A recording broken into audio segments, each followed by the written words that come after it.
야고보서 4장 7절. 자, 한 목소리를 합독합니다. 그런즉 너희는 하나님께 복종할지어다. 마귀를 대적하라. 그리하면 너희를 피하리라. 아멘. 마귀를 대적하라. 오늘 그런 제목으로 말씀을 드리려고 합니다. 오늘 이 본문 야고보 4장 7절을 이 원문으로 직역을 하면, 그러므로 하나님께 복종하라. 그러나 마귀를 대적하라. 그러면 그는 너희에게서 도망할 것이다. 이렇게 이제 헬라어 원문에 번역이 되어 있습니다. 이것을 우리가 신학적인 관점으로 볼 때 먼저 하나님께 복종하는 것이 선행돼야 그 후로 마귀도 이길 수 있는 능력을 부여받게 된다. 그런 말씀의 의미가 연결되어 있습니다. 자, 그래서 우리가 영적 전투의 핵심은 하나님께 순종하는 거예요. 하나님께 순종하는 삶에서 귀신을 쫓는 권능도 부여된다는 겁니다. 이게 오늘 본문의 핵심입니다. 그러니까 항상 우리가 질서 속에 자신을 두는 거죠. 하나님을 기쁘시게 하면 원수는 우리를 절로 떠나게 되어 있습니다. 우리가 욥을 보시면 알겠지만 지구상에서 인간으로 태어나서 얻을 수 있는 것은 다 얻었고 또 잃을 수 있는 것은 다 잃었어요. 그럼에도 불구하고 끝까지 하나님을 신뢰하니까 결국 사단이 떠나게 되죠. 떠나게 되고 이전보다 2배의 복을 받음을 볼 수가 있습니다. 항상 우리가 질서 속에 우리를 두는 거예요. 이 원어에 의하면 항상 질서가 선행돼야 되는데 하나님께 복종하라. 그리고 마귀를 대적하면 마귀가 너희를 피하고 도망갈 것이다. 그렇게 야고보 기자는 우리에게 전해주고 있습니다. 야고보가 누구냐 하면 그 사람의 예칭이 낙타의 무릎을 가진 자예요. 얼마나 무릎 꿇고 기도를 많이 했던지 이 무릎과 발등에 정강이가 베겨가지고 돌처럼 굳어졌다고 그래요. 그러니까 시간만 있으면 무릎 꿇고 기도하는 사람이 야고보 사도였다고 합니다. 그러니까 오늘 우리들에게도 그런 기도의 힘이 필요한 것입니다. 그러니까 항상 우리가 에베소 6장 11절로 13절에도 하나님의 전신갑주를 입어라. 그래야 마귀를 대적하여 이기고 서기 위함이라는 겁니다. 거기 서기 위함이라는 원문의 말은 하나님 앞에 담대하게 되기를 원한다는 것입니다. 자동차의 왕 헨리 포드는 초등학교도 제대로 나오지 못하였습니다. 마차를 타고 가다가 말이 없는 차를 만들어 보겠다고 결심하고 신념을 가지고 연구한 결과 자동차의 왕이 되었고 큰 거부가 되었습니다. 그의 부부가 죽은 후에 디트로이트에 기념관을 세웠는데 그 안에 포드 사진이 있고 그 사진 밑에 글씨가 쓰여 있는데 포드는 하나님을 향하여 꿈꾸는 자이었고 그의 아내는 믿음의 사람, 기도의 사람이었다. 그렇게 그 기념관에 그들의 마지막 생을 그렇게 짧게 정리해 남겼습니다. 우리가 믿음으로 꿈을 꾸면 그것이 이루어진다는 거죠. 또 헨리 포드는 80세 생일 잔치 자리에서 다음과 같이 소감을 말했습니다. 내가 살아오는 동안에 나는 허황된 계획을 꾸민 적도 있었고 실현 불가능한 꿈을 가진 때도 있었어. 그러나 아내는 한 번도 불평을 하지도 의심하지도 않았을 뿐만 아니라 언제나 나를 믿어 주었습니다. 오늘의 내가 있을 수 있었던 것은 바로 나를 믿어준 아내이며 그의 기도라고 덧붙였습니다. 그리고 그것이 나의 가장 큰 기쁨이라고 고백을 했습니다. 그러니까 어떤 상황에도 믿어주는 사람이 있다는 건 행복한 거예요. 하물며 하나님도 우리를 믿어주고 계시기 때문에 우리가 항상 감사해야 한다는 것입니다. 어느 날 이 헨리 포드가 차를 타고 가다가 차가 고장나 도로에 섰습니다. 그래 좀 도와주고 싶은 마음에 있어서 차를 만드는 사람이니까 가서 그 엔지니어 기술자에게 내가 좀 도와주면 어떻겠냐 그랬더니 막 화를 내는 거예요. 응? 노인네 바쁘신데 길이나 가시오. 내가 정비사인데 내가 당신에게 뭐 아순소리 할 수 있어. 그리고 화를 내면서 그냥 막 짜증을 내는 거예요. 그때 이 시동을 하는 모습을 보고 헨리 이 포드가 한 군데 작은 나사 하나를 조여줍니다. 그랬더니 바로 시동이 되는 거예요. 그래 얼마나 이 자만했던 이 엔지니어가 망신스러워요. 그때 헨리가 했던 유명한 말이 있습니다. 이보시게, 배워서 아는 사람보다는 직접 차를 만들어 본 사람이 잘 알지 않겠나. 내가 바로 그 포드 회사의 회장일세. 그리고 웃으면서 지나갔다는 겁니다. 그 후로 그 사람이 포드를 찾아와서 무릎을 꿇고 사과를 하고 회사를 돌아보는 곳곳마다 붙여진 이름, 우리 회사는 하나님을 믿습니다. 그렇게 기록이 되어 있었어요. 그래서 이 사람이 야, 하나님 믿으면 저렇게 되는구나. 그래서 그 포드 때문에 예수 믿겠다는 거예요. 적어도 우리가 한 생을 살아가는데 참 인생이 짧지요. 벌써 우리들이 지금 이 어린 나이를 벗어났다는 걸 느낄 수 있잖아요. 왜냐하면 마음은 18세인데 몸이 안 따라주는 거예요. 몸이. 이게 교단에 체육대회에 나가서 배구 같은 거 할 때 제가 원래 배구를 좀 했기 때문에 스파이크에 아주 강합니다. 그러니까 목사님들이 내가 스파이크를 치면 다 도망가요. 피해요. 그 정도였어요. 그런데 그 경기하면서 불평하고 짜증내는 목사님들이 꼭 다쳐. 그런데 그냥 찬송 부르면서 감사하게 즐겁게 게임하는 분들은 절대 다치지 않아요. 그래서 제가 항상 그런 모습들을 보고 야, 참 우리가 한 작은 일터의 공간, 삶의 공간에서도 감사로 생활을 일관하는 사람들은 일이 되면 되지 안 되는 일은 없다라는 겁니다. 그게 성경의 역사이고 우리 간증자들의 다 간증이지 않습니까? 그러니까 우리가 항상 마귀는요, 하나님께 복종하는 사람을 넘어설 수 없어요. 하나님 말씀을 순종하고 기쁘시게 하는 사람을 마귀가 제일 두려워합니다. 그런 사람의 기도는 즉각 응답이 되기 때문에 성령이 강력하게 역사하는 거죠. 그래서 요한 1세에 내 마음에 책망할 일이 없으면 그에게 구하는 바를 받나니 이는 그 앞에 담대하게 서게 될 것이라고 합니다. 우리는 지금도 이 시대를 살아가는데 우리가 영적 전쟁을 하고 있는 거예요.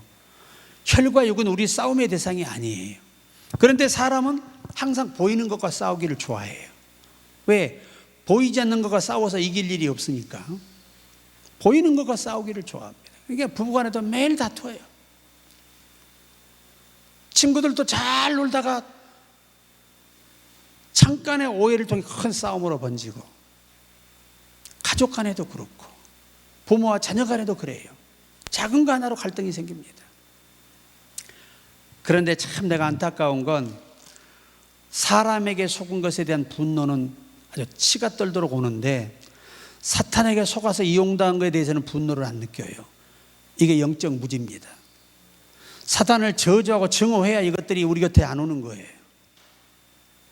참 제가 어디 가나 안타까운 게 진짜 사탄에게 이용당하는 것에 대해 분노하는 사람이 거의 없어요. 그저 보이는 사람끼리 싸우는 것이라도 핏대를 세고 싸우는데, 여러분 우리가 가장 분노해야 할 일이 어둠의 영들에게 속는 겁니다.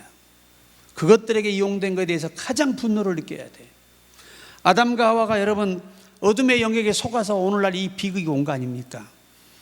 그럼 우리가 그 어둠의 영에 속아서 이용당하고 짓밟히고 얼마나 많은 가난과 저주와 질병과 늙고 죽고 이런 마지막 때 심판까지 오게 됐잖아요. 이런 영들을 증오하지 않으면서 귀신이 나가기를 기대한다는 건 불가능한 일이에요. 저는 귀신 쫓사역을 25년 넘게 했기 때문에 지금도 저는 귀신을 증오하는 게 아주 많아요. 그래 참는 거예요. 같이 싸우면 얼마나 마귀가 춤을 추고 좋아해요. 아유 더해라 아유 잘한다, 아이고 내 새끼들 잘한다 그럴 거 아니에요. 보이지 않지만 그들은 축제를 하는 거예요.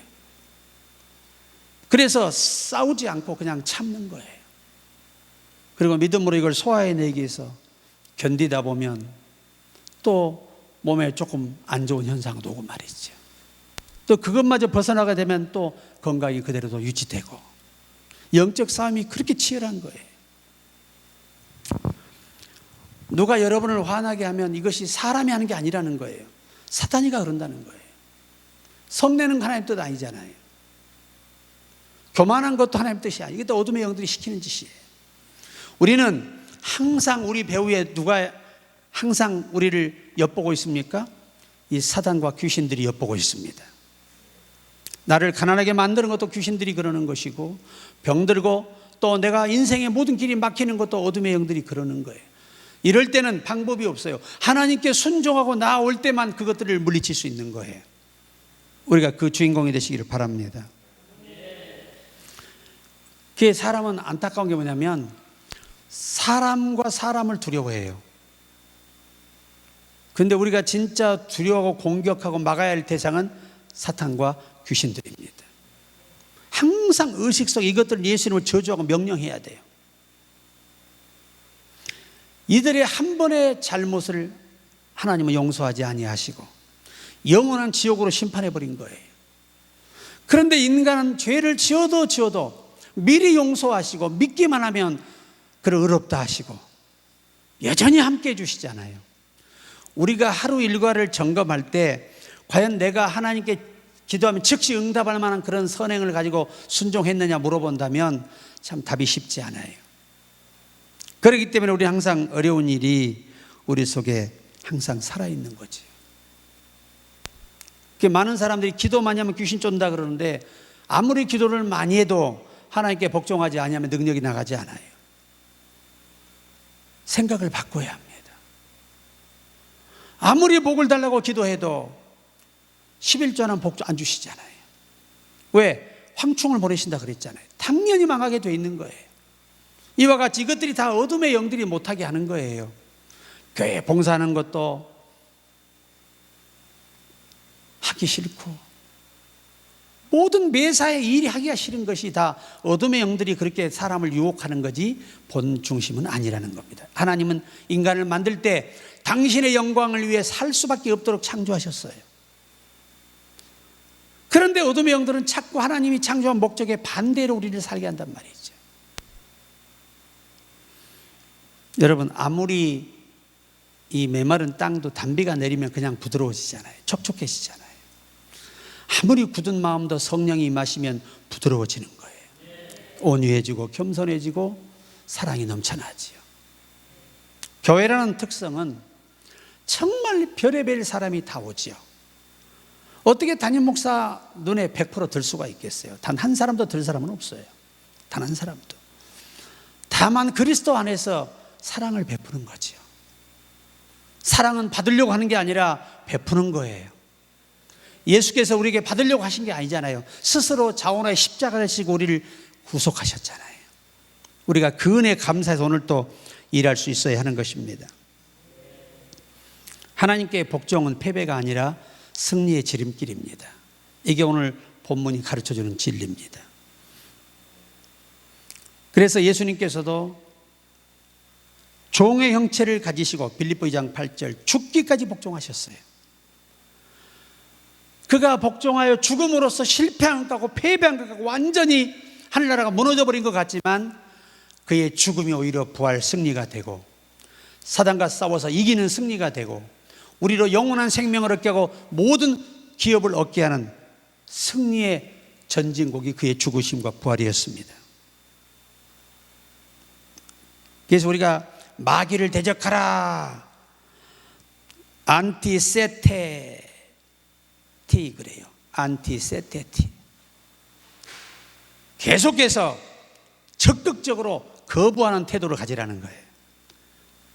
화가 나더라도 이걸 적극적으로 화를 안 내려고 몸부림치며 싸워야 되는데 화가 나면 그냥 눈이 뒤집혀가지고 눈에 뵈는 거 없이 막 함부로 행동하고 이러한 것들이 또 연단을 가져오는 거예요. 또 다른 시련을 내게 불러오는 효과가 나타납니다.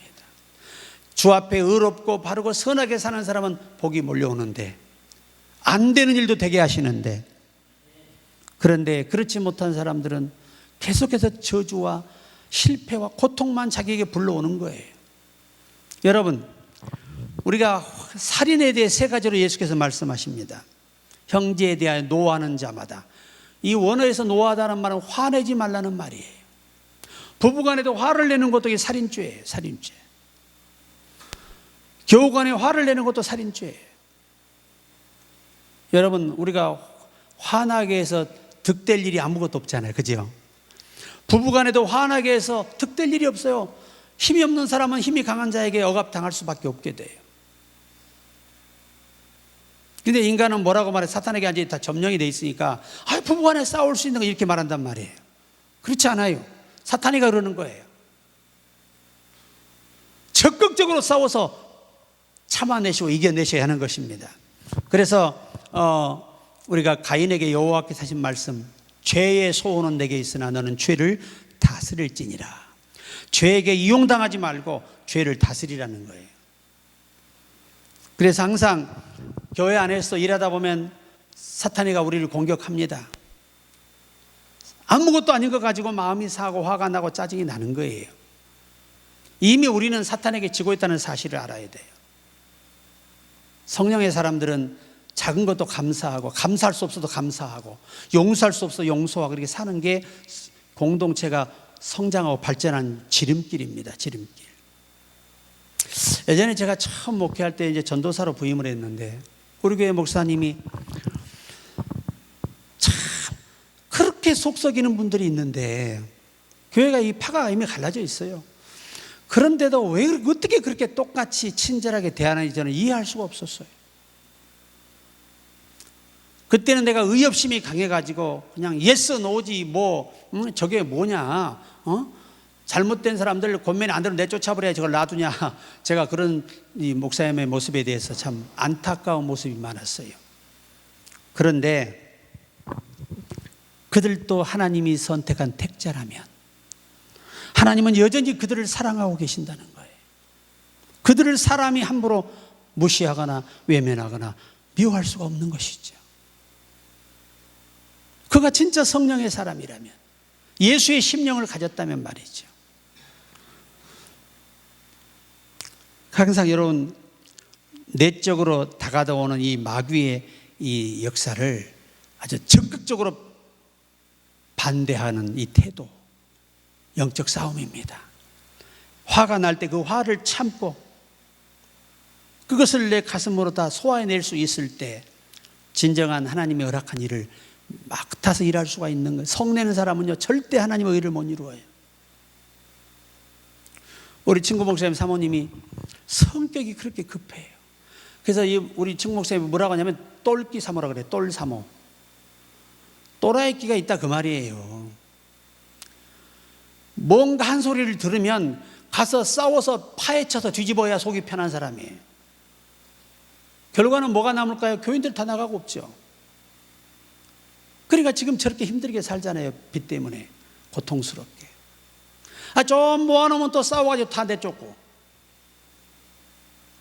여러분, 이 세상에 성격 없는 사람 없는데 신령한 사람들은 환상 보고 음성 듣고 귀신 쫓고 이런 사람이 아니고 예수님처럼 참을 수 있는 사람, 용서할 수 있는 사람, 이게 진짜 신령한 사람이에요. 그래서 더 신령한 일이 사랑이라고 고린도서 14장의 은사 이후에 말씀하시는 거예요. 그리고 그 사랑보다 더 깊이 대세일 게 뭐냐? 14장의 질서입니다. 질서. 신령한 사람은 질서가 있어야 한다는 거예요. 오늘 그래서 우리가 이 내적으로는 사탄의 공격을 적극적으로 반대하고 공격하고 막아내고, 외적으로는 사탄의 공격을 적극적으로 막아내야 여러분도 마귀를 이길 수가 있게 됩니다. 아마 사역하다 보면 별의별 말이 다 있겠죠. 그러니까 성도는 힘이 좋아야 되고 목소리가 커야 되는 게 아니고 하나님께 누가 먼저 복종하느냐, 그 사람이 하나님의 영적 권위를 갖는 거예요. 이 다윗 같은 아이들은 어린아이 16살의 나이에 골리앗과 싸워서 이겼다니까요. 16살의 나이에 2m 60이 넘는 90이 다 되는 사람을 이긴 거예요. 16살에. 그는 그 전에 10살부터 15살까지의 나이에도 사자와 곰과 싸워서 이겨서 양을 건졌던 것으로 자기가 간증하지 않습니까? 이렇게 하나님의 적극적으로 하나님을 의지하고 신뢰하는 사람들은 반드시 어둠을 이겨냅니다. 그것이 오히려 자기 인생의 성공의 가도를 달리는 길이 열리게 됩니다. 항상 우리는 마귀는 하나님 앞에 아주 이 미물만도 못한 존재임을 아셔야 돼요. 그렇게 연약한 존재들. 왜? 예수께서 십자가에서 정사와 권세를 못 박아 승리했기 때문에 이제 택한 백성 앞에서, 하나님께 순종하는 자 앞에서 마귀는 힘을 쓰지 못해요. 무력해집니다. 우리가 기도는 많이 했는데 하나님께서 나에게 이 영적 권위를 주지 않는 것은 우리가 아직도 하나님께 순종이 부족하다라고 하는 것입니다. 항상 우리는 죄와 유혹에는 아니오라고 대답할 수 있어야 되고, 하나님의 말씀에는 이해가 안 돼도 아브라함처럼 갈 바를 몰라도 아멘할 수 있어야 하는 것입니다. 그래야 가는 곳마다 역사하시는 거예요. 오늘 결론의 말씀은 영적 전쟁에서 가장 강력한 무기는 겸손한 복종이다. 하나님께 먼저 복종하라는 겁니다. 그리고 마귀를 대적하면 마귀가 너희에게 도망가리라. 이렇게 정의하고 있지 않습니까? 마귀를 두려워하지 말고 하나님께 더 가까이 나가라. 늘 우리 하나님과 가까이 하는 방법들을 다 알고 있습니다. 성경이 있는 목적이 뭐죠? 하나님을 만나는 사람들의 이야기가 성경이잖아요. 그 성경은 우리에게 안내서입니다. 너희도 이 신앙의 선배처럼 해보라는 겁니다. 그러면 너희도 그 경험을 하게 될 것이라는 것이 성경입니다. 내 뜻을 내려놓고 하나님의 뜻을 따르겠다. 이 결심이 중요합니다. 그리고 항상 말씀과 기도로 묵상하겠다. 무장하겠다. 중요하지요. 왜냐하면 예수께서 기도와 금식 외에는 귀신을 쫓을 수 없다는 거예요. 그렇다고 밥 먹듯이 굶으라는 것은 아닙니다. 기도하면서 하나님께 순종하는 법을 배워야 한다는 겁니다. 그러할 때 우리도 우리 삶에 내게 가져왔던 어둠의 영들이 가져왔던 모든 저주가 다 우리 곁을 떠나게 되고, 어떤 목사님이 아무리 자기 평생에 통장에 3만 원 이상이 들어본 적이 없대요. 평생에. 세상에 68년을 살았는데 평생에 하나님 통장에 3만 원 이상을 주지 않았대. 이게 믿어지십니까? 저도 처음에는 안 믿었어요. 그 통장 보고 믿었지. 평생에 찍힌 게 1,000원, 2,000원, 5,000원, 10,000원, 3만 원이 최고야. 그것도 최근에 3만 원으로 늘어난 거예요. 그래 자기가 도저히 살 수가 없는 거예요. 직장을 가잖아요. 돈을 벌러 갔으면 돈을 벌어와야 되는데 이상하게 가서 꼭 가면 자격이 시비 거는 사람이 있다 보니까 또 한 대 쳐가지고 벌금 물고, 하여튼 자기 통장에 3만 원 이상이 모여본 적이 없대요. 평생에. 그런데 최근에 제가 이제 소식을 들었는데 최근에 이제 통장에 한 1,000만 원씩 찍힌대요.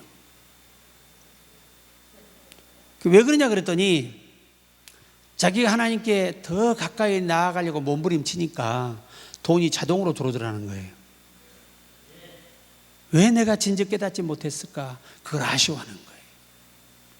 하나님은 어떻게 가든 살 길을 열어주시고 인도하시는 풍성한 분이십니다. 사랑하는 여러분, 하나님께 복종하고 그 다음에 마귀를 대적해야 마귀가 물러가요. 그리고 거기에 충분한 기도와 묵상의 무장이 필요합니다. 그래서 우리 모두가 영적 승리자가 다 되기를 주의 이름으로 축원합니다.